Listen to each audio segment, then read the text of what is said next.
Graças a Deus, que Deus abençoe abundantemente a sua vida. O Espírito Santo colocou uma palavra no meu coração, eu vou fazer uma oração, mas antes eu quero passar essa palavra para você rapidamente, palavra bem curta, fazendo uma analogia da igreja do passado com a igreja dos dias de hoje. Rapidamente, gostaria na verdade de fazer essa analogia com a situação do povo hebreu naquela época de Moisés, né? Onde Deus chama Moisés para libertar o povo. Você vê que a igreja do passado, eu me refiro à igreja, eu estou falando a respeito do povo hebreu, o povo de Israel, que é a igreja, era a igreja de Deus naquela época. E o que aconteceu? O povo hebreu estava escravizado. O povo hebreu estava em uma situação complicada, de humilhações, de constrangimentos, amassando barro, passando fome. Uma vida literalmente de escravidão. Eles eram constantemente chicoteados, as mulheres eram humilhadas, os seus respectivos maridos, filhos, todos no geral eram escravos. E qual era o maior desejo do povo? O maior desejo do povo era sair daquela escravidão. Que Deus enviasse, porque eles escutaram uma promessa. Eles escutaram, o povo hebreu tinha consciência de uma coisa. Os sábios já diziam, os profetas, de que Deus enviaria um libertador para salvar eles. Mas a maioria já estavam ali desacreditados, já que o sofrimento só aumentava a cada dia. Faraó oprimia ali o povo de Israel, o povo hebreu, e eles continuavam naquela situação, dia após dia, amassando barro, passando fome, sendo chicoteados, uma vida de opressão. Mas por que Israel estava naquela situação? Primeiramente porque o povo estava dividido, eles estavam divididos e não serviam a Deus, não buscavam ali a Deus. E por causa dessa divisão, o povo sem conhecimento sofreu, foi humilhado, foi escravizado. E tem muita gente nos dias de hoje, agora eu estou falando da igreja de Jesus Cristo hoje, neste século, que conhecem as promessas, conhecem a palavra de Deus, porque o povo hebreu tinha conhecimento também das promessas, do Deus de Abraão, do Deus de Isaac, do Deus de Jacó, do Deus de José, mas eles não tinham mais esperança de que aquela situação, aquele quadro, iria mudar um dia. Veja que na situação de hoje, muitas pessoas estão escravas, porque elas querem vencer, elas querem conquistar, elas querem ter uma vida abençoada e querem aplicar a fé em cima de um trabalho de prosperidade. Elas chegam na igreja e elas querem, não, pastor, me diz o que eu tenho que fazer porque eu preciso prosperar, olha, eu estou endividado, eu tenho conta para pagar, estou ao ponto de ser despejado, e cada um apresenta um problema. E você sabe onde é que está o erro? As pessoas devem conhecer a Deus, devem buscar a Deus, porque Ele é o único caminho, a verdade e a vida, mas não para resolver um problema ali imediato. Um problema que ela está passando. Porque se você vem à igreja, se você se apresenta à casa de Deus, e agora eu estou falando de qualquer igreja, quando eu falo igreja, estou falando igreja de Cristo no geral. E você vai numa igreja para resolver o problema exterior, olha, eu afirmo para você uma coisa, você vai sofrer. Você vai sofrer porque você não está expressando ali interesse por Deus. Você está ali pela bênção, você está ali pela vitória. Mas pastor, eu tenho que pagar a conta. Pastor, eu tenho que resolver esses problemas. Primeiramente, você não tem que resolver nada exteriormente. Jesus disse, eu sou o caminho, a verdade e a vida. Ninguém vai ao Pai senão por mim. Primeira coisa que você tem que colocar na sua cabeça. Eu tenho que conhecer esse Deus da Bíblia. Eu tenho que conhecer esse Deus que salva, que liberta, que restaura. Porque enquanto você tiver esse pensamento de que igreja é um lugar onde você resolve problemas exteriores, você vai ser mais um cristão frustrado, decepcionado, muitas das vezes com a igreja, com o pastor, com o bispo. Não porque o pastor orou por mim e disse que eu seria abençoado, mas até agora não aconteceu nada e nem vai acontecer. Porque o interesse de Deus é que você conheça Ele.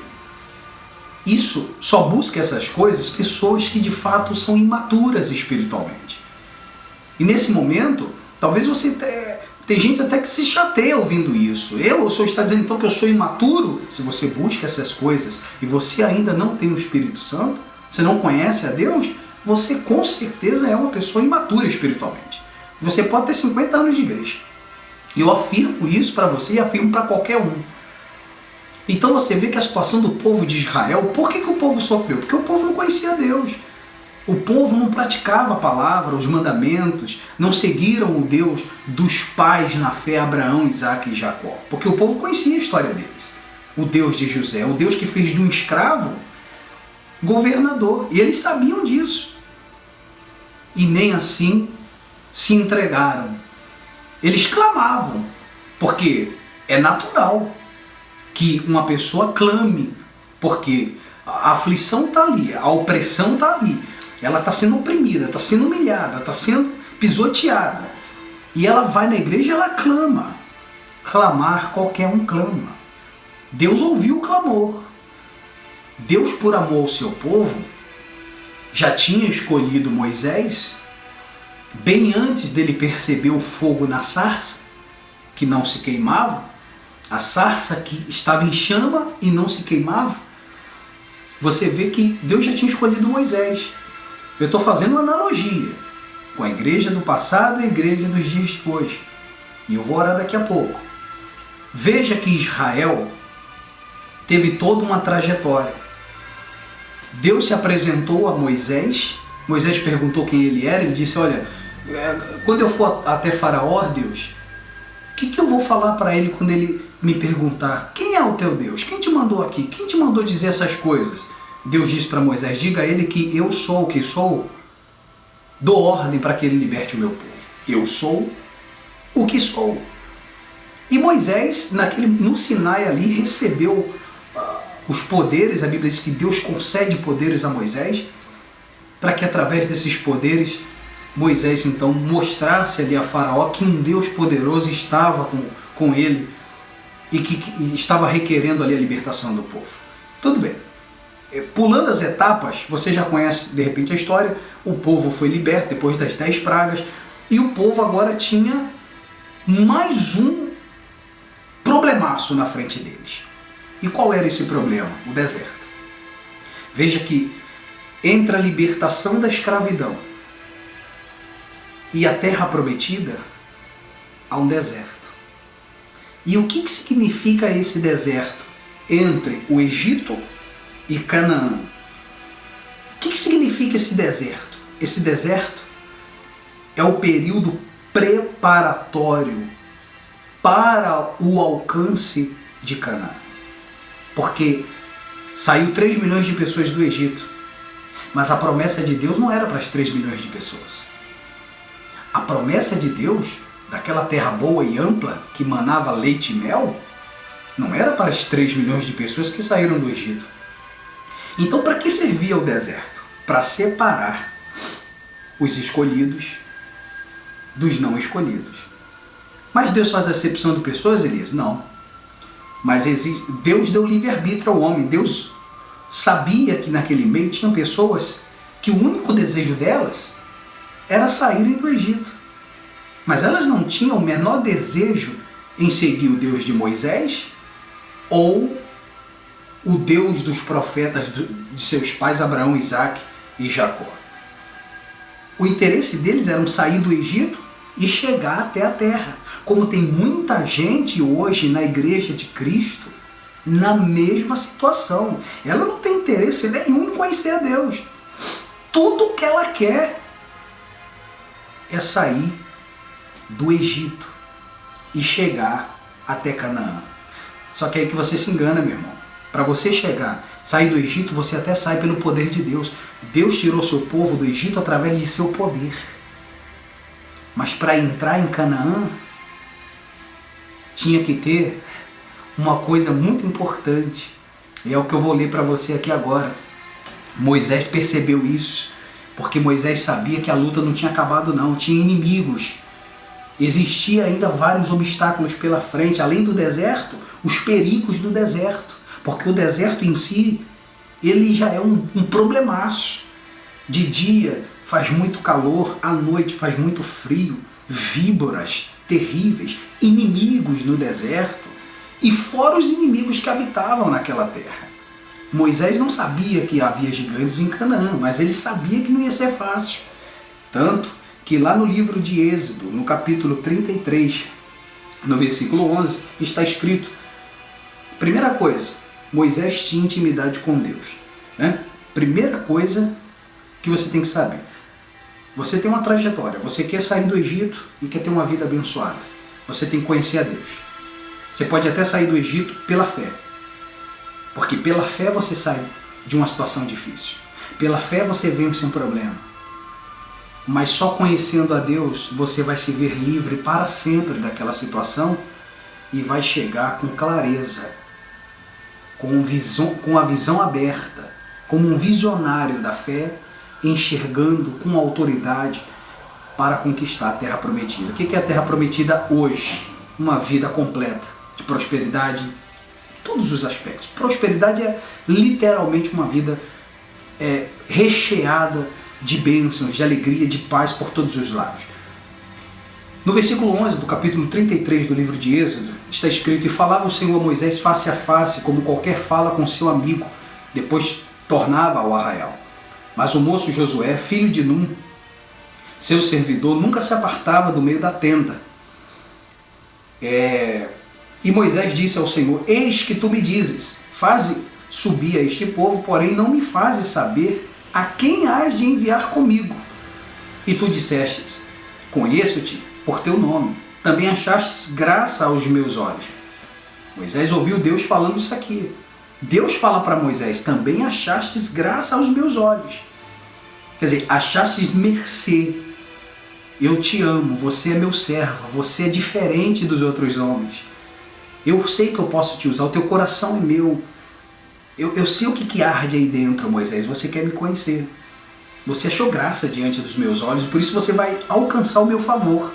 Moisés, ouvindo aquilo, diz para Deus, agora, pois, se tenho achado graça aos teus olhos, rogo-te que agora me faça saber o teu caminho. Outro detalhe, que eu não tenho tempo de explicar isso aqui.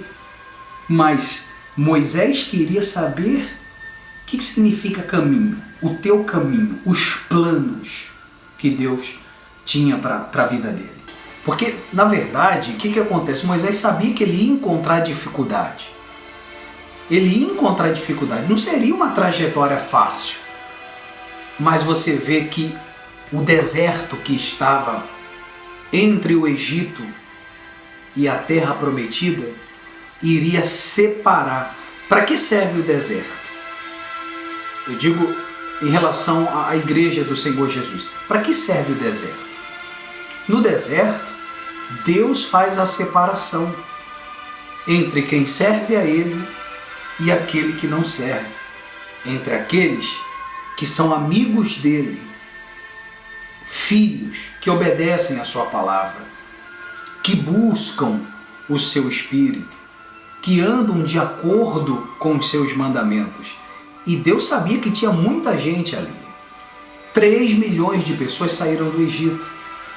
Então, o deserto iria separar as pessoas de Deus, as pessoas dignas da promessa, que era, no caso, Canaã, das pessoas que não amavam ao Senhor e adoravam a outros deuses, porque tinha isso. Muita gente ali, no meio do povo hebreu, mesmo sendo escravizado, mesmo amassando barro, mesmo comendo cebola, mesmo sendo humilhados, constrangidos, vendo os seus filhos, familiares sendo pisados pelos egípcios, muitos deles, da casa de Israel, serviam a outros deuses. Então o que era o deserto? O deserto era a separação. por isso que nós orientamos você a ter um encontro com Deus. Nada é maior que o batismo no Espírito Santo. E por quê? Porque quando você sai do Egito, rumo a Canaã. O que é Canaã? Canaã hoje tem dois significados.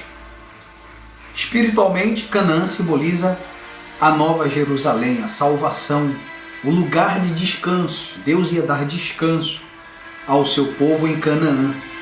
E Canaã, fisicamente aqui nesse mundo, simboliza uma terra boa e ampla, como foi no passado. Uma vida de prosperidade, uma vida completa, uma vida, sabe, onde a pessoa tem paz por todos os lados. Ela pode dar o melhor para a família, ela pode dar o melhor para si mesma. Então Canaã simboliza tudo isso. E Moisés tinha uma grande responsabilidade. Por isso Moisés queria conhecer. Ele deixou bem claro: Senhor, se tenho achado graça aos teus olhos, rogo-te que agora me faças saber o teu caminho. Quer dizer, eu não posso sair às cegas.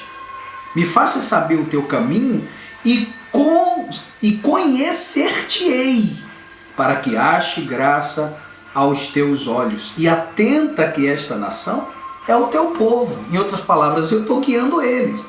Por ordem do Senhor eu vou guiá-los, mas é povo teu, é nação escolhida do Senhor.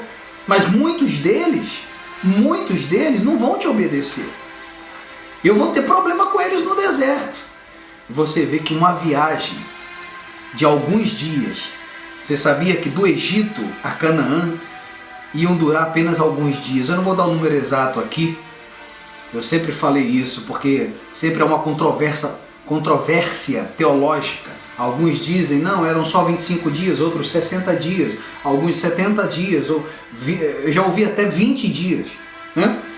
Então eu não posso afirmar, eu não sou teólogo, eu não vou afirmar para você o número exato de dias que levaria o povo do Egito a Canaã, mas não chegava a um ano, eram dias. E você vê que uma trajetória de alguns dias durou 40 anos por causa da rebeldia do povo, porque tinha muita gente ali que não tinha sido escolhida para receber a promessa. Muita gente não estava preparada, não era digna, essa é a palavra, não eram dignos de entrar na nova Canaã. Então, aliás, em Canaã, não Nova Canaã, né? A nova Canaã é a nova Jerusalém. Mas você vê que Deus ele fez tudo ser perfeito ali. Ele foi separando, né? Ele foi cuidando do povo. Você vê que Deus cuidou do povo. De dia uma coluna de nuvem cobrindo as pessoas, à noite uma coluna de fogo separando os inimigos, as bestas do deserto do povo. Deus foi cuidando do povo, mas foram se separando. Muitos fugiram, muitos abandonaram a trajetória, muitos não queriam se submeter a Moisés, enfim. Meu irmão, se você deseja ter uma vida abençoada e hoje você vive no Egito espiritualmente, tudo está dando errado para você, ou de repente tudo não está dando errado, algumas coisas estão dando errado para você, outras estão andando, não deu certo ainda, mas estão caminhando. Mas não é isso que Deus quer. Deus quer te dar uma vida plena, mas para que você tenha essa vida plena, é necessário que você conheça Ele primeiro, porque Moisés deixou bem claro, ele deixou bem claro no livro de Êxodo 34, aliás, capítulo 33, versículo 15, ele disse: se a tua presença não for conosco, não nos faça subir daqui. Em outras palavras, se o Senhor não estiver comigo, eu não vou sair daqui. Eu não vou sair porque eu não sou, em outras palavras, me perdoa a expressão, eu não sou idiota. Ninguém vence sem a tua presença, Senhor. Então me faças conhecer o teu caminho, os teus planos. Deixe-me te conhecer. Se o Senhor revelar os teus planos para mim, desta maneira eu vou te conhecer. Moisés queria iniciar aquela trajetória no deserto. Moisés queria enfrentar o deserto preparado. E sabe como que um cristão está preparado para enfrentar o deserto, ser aprovado nele? Sendo batizado com o Espírito Santo. E para ser batizado com o Espírito Santo, o ser humano que é feito de 3 dimensões, corpo, alma e espírito, tem que se entregar 100%. Eu vou orar agora e eu gostaria que você orasse comigo e já começasse a se entregar a partir de agora, tá bom? Senhor meu Deus e meu Pai, Deus de Moisés, Deus da casa de Israel, Deus que nos separou de todas as nações da terra, que o Senhor possa derramar o teu Espírito e espíritos, porque a tua palavra fala de espíritos que só o Senhor pode dar, espírito de piedade, espírito de sabedoria, espírito de fortaleza, espíritos que vêm do teu trono. Meu Deus, nesse exato momento, derrame esses espíritos sobre cada uma dessas pessoas, todos os espíritos. Cubra esta criatura, meu Senhor, da tua misericórdia. Faça a tua obra. Entra, meu Deus, no coração, na mente. Faça uma mudança lá dentro, interiormente nessa pessoa. Quem pode fazer o que tu fazes, Senhor? Quem pode impedir o trabalho de tuas mãos? Ajude o teu povo, porque tu és o verdadeiro pastor que cuida das ovelhas e elas ouvem a tua voz. Talvez uma ovelha pode até recusar ouvir a minha voz, mas a tua voz ninguém pode recusar, pois tu és soberano. Tu és magnífico, tu és tremendo, ó Espírito Santo. Espírito Santo de Deus, abençoe a vida de cada uma dessas pessoas. Eu também peço por tua igreja, meu Senhor. A tua igreja precisa amadurecer tanto. A tua igreja em si, a igreja do Senhor, é pura. Pertence somente a ti.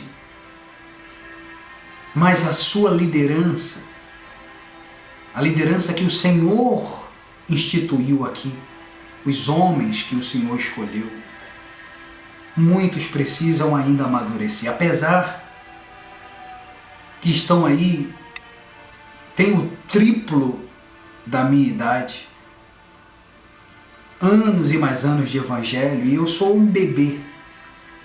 Eu sou um bebê perto desses homens. Quem sou eu para dizer para eles é assim e assado? Certamente não vão dar tanta atenção, podem até ouvir. Mas quando o Senhor fala é diferente. Até o mais poderoso diante do Senhor se torna um nada. Um vácuo. O homem mais poderoso deste planeta é um vácuo.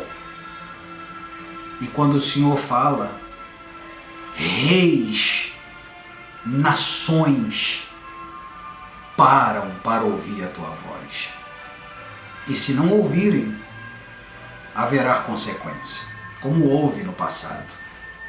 Então eu oro para que o Senhor traga maturidade sobre essas lideranças eclesiásticas, para que eles, meu Deus, possam pregar o teu evangelho como os apóstolos pregavam no passado, como o Senhor Jesus pregava no passado, sem se degladiar. Quem sou eu para julgar alguém, meu Pai? Mas eu sei que Satanás tem pulado de alegria por causa dessa situação. Que o Senhor possa colocar um ponto, não é uma vírgula, é um ponto final nessa situação. Faça os ouvidos da alma, do espírito, do corpo de cada um deles ouvirem a tua poderosa voz, de um jeito ou de outro. Porque nessa história são as almas que perdem. Então abençoe, meu Deus. Visite Não desampare nenhuma ovelha. Abençoe todas as igrejas, todas. Que todas sejam visitadas pelo Espírito Santo. Que em todas haja a manifestação do Teu Espírito em todos os aspectos e de todas as formas. Mas faça a Tua obra sobre a Tua igreja. Muito obrigado por me ouvir, Senhor. Eu te agradeço. Eu te amo porque Tu és o meu tesouro. Tu és a minha riqueza, a minha herança. Tu és meu amigo. E é no Senhor que está a minha esperança. De ver a Tua igreja unificada. Para muitos isso é impossível. Mas para aquele que crer e que Te conhece muito bem, sabe que haverá um tempo que a própria situação do mundo vai obrigar essa unificação de acontecer. Porque tempos difíceis virão, estão chegando aí. Essa facilidade que eles têm hoje, que todos nós temos de Te buscar, vai acabar. Então, meu Deus, abençoe, fortaleça, prepare desde já as Tuas ovelhas para o grande dia, o dia da salvação. Eu entrego em Tuas mãos todas as pessoas que oram comigo. Quem estava doente, seja curado. Que a eletricidade do poder do Senhor passe pelo corpo dela agora, restaurando. A perna torta fica boa, o câncer desaparece, a AIDS é arrancado fora. Qualquer problema no corpo agora é tirado. Acabou. Acabou. E agora é a vivificação do Teu Espírito que age no corpo dela. E a alma também está curada. Porque a obra do Senhor sempre foi e sempre será completa. Eu Te agradeço em nome do Pai, do Filho e do Espírito Santo. E os que creem digam amém. Graças a Deus. Que Deus abençoe a todos. Espero que o Espírito Santo tenha tocado em você. Lembre-se. Ei, o Espírito Santo é o mais importante. Não fica procurando outras coisas, meu irmão. Busque o Espírito Santo. Busque ser íntimo de Deus. E tudo vai chegar na tua vida de forma espetacular. Tá bom? Deus abençoe a todos. Logo estarei postando mais vídeos relacionados a essa trajetória da intimidade com Deus. Deus abençoe a todos e até lá.